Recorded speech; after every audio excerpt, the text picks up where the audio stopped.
முகலாய காலத்தில் பிறந்த மிக முக்கியமான இந்தியர் கோஸ்வாமி துளசிதாஸ்தான். சமூகத்தின் மீதான தாக்கத்தின் அடிப்படையில் அவரை அக்பரை விட பெரியவராக நான் கருதுகிறேன். ராமரின் மூலம் இந்து சமூகத்தில் நம்பிக்கையையும் தைரியத்தையும் தர்மத்தையும் துளசிதாஸ் விதைத்தார்.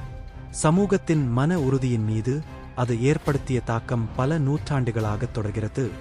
விக்ரம் சம்பத் 1568 சிராவண சுக்ல சப்தமி, அதாவது கிடோட்பி 1511 ஆகஸ்ட் 11 அன்று துளசிதாஸ் பிறந்தார்.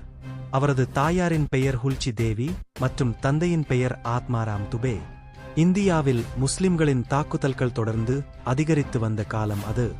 சமூகத்தில் ஏமாற்றமும் விரக்தியும் அதிகரித்து வந்தது. துளசிதாஸ் தனது சிறுவயதிலிருந்தே இதையெல்லாம் கண்டார். அயோத்தியில் பகவான் ராம், இறைவன் ராமரின் கோயில் இடிக்கப்பட்டு அதற்கு மேல் ஒரு தூய்மையற்ற கட்டடம் உருவாக்கப்பட்ட காலகட்டத்தையும் அவர் பார்த்தார். இந்த அனைத்து நிகழ்வுகளும் துளசிதாசின் மீது பெரும் தாக்கத்தை ஏற்படுத்தின.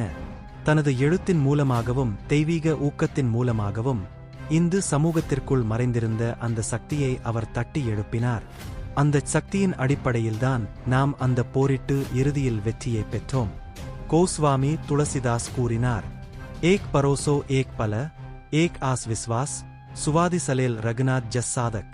அந்த கடுமையான ஆபத்தான காலகட்டத்தில் துளசிதாஸ் பகவான் ராமரை முன்மாதிரியாக கொண்டு இந்து சமூகத்திற்கு ஒரு பலத்தை கொடுத்தார். ராமர் அனைவரின் ராஜாவானார். ஒவ்வொரு இந்துவும் அவரது சேனையாக மாறினார்.